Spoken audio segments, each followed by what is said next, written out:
Igihe nari maze kuba umukire natangiye guca umugore wanjye inyuma. Nashatse inshoreke, iyo nshoreke yitwaga Jamila. Umunsi umwe mvuye mu kazi nari nakererewe cyane ari nijoro, ngeze mu rugo nsanga umugore wanjye yantegereje. Yanteguriye amafunguro hanyuma turicara turasangira. Hashize akanya ndamubwira nti Lucy, hari ikintu ushaka kukubwira. Nawe yaransubije ati nguteze amatwi. Ndamubwira nti nshaka ko dutandukana, tumaranye imyaka 5 ariko nta mwana dufite. Hanyuma nawe yaransubije ati Richard, nuko ntanze kuvuga ariko nari ngutegereje ngo nkubwire inkuru nziza. Ejo nagiye kwa muganga kwipimisha basanze ntwite.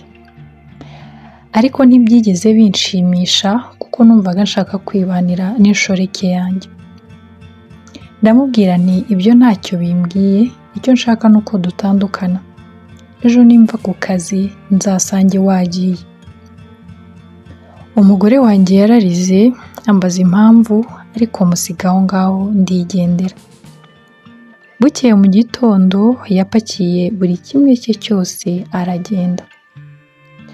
Yampaye umwanya hanyuma ntangira kubaho nirira ubuzima hamwe n'inshoreke yanjye Jamila. Ariko Jamila yari umukobwa wakundaga ibintu byinshi kandi bihenze, akunda gusohoka, ubuzima bwe bwari buhenze cyane. Natangiye kumugurira imyenda ihenze, mugurira ibintu byinshi bitandukanye, ntangira kumuha amafaranga ya buri munsi ndetse nkamusohokana n'ahantu henshi hatandukanye.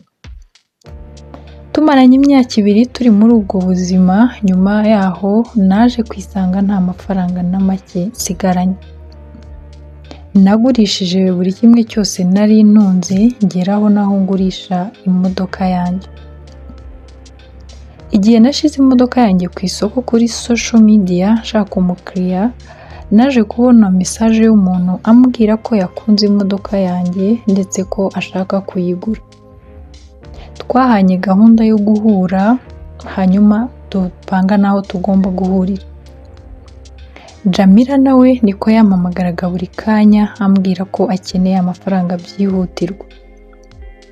Nyuma naje guhura n'uwo mukiriya, yari umusore mwiza ubona ko akize kandi uciye bugufi.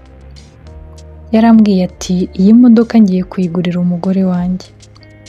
Ndamusubiza nti iyi modoka ni nziza, umugore wawe arayikunda, iracyari nshya, nyigurishije kubera ko umukunzi wanjye ashaka amafaranga kandi byihutirwa.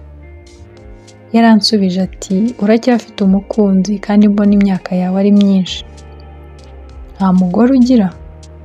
Ndamusubiza nti twaratandukanye. Yambajije impamvu twatandukanye, mubwira ko ari impamvu nyinshi zitandukanye.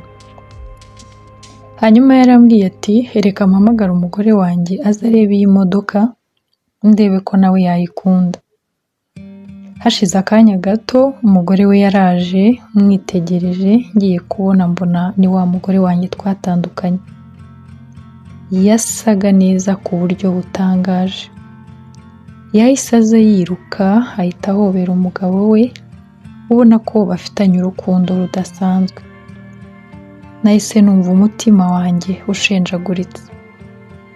Ahindukiye duhuza amaso areba imodoka, hanyuma abwira umugabo we ati hani, ntabwo iyi modoka nayikunze, tujye gushakira ahandi, iyi sinyishaka. Hanyuma naramubwiye nti mbabarira, nshaka amafaranga byihutirwa.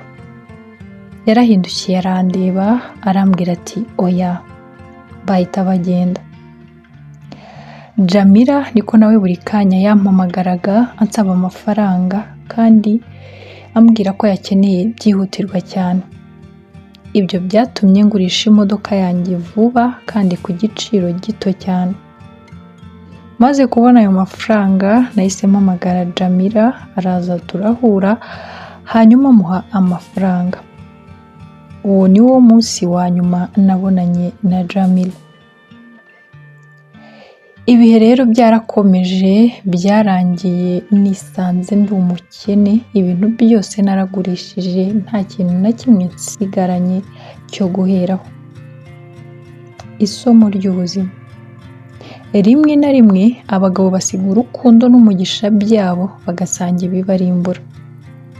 Wa mugabo we, hari imiryango idashobora gufunguka na rimwe mu gihe ugitembesha amarira ku matama y'umugore wawe.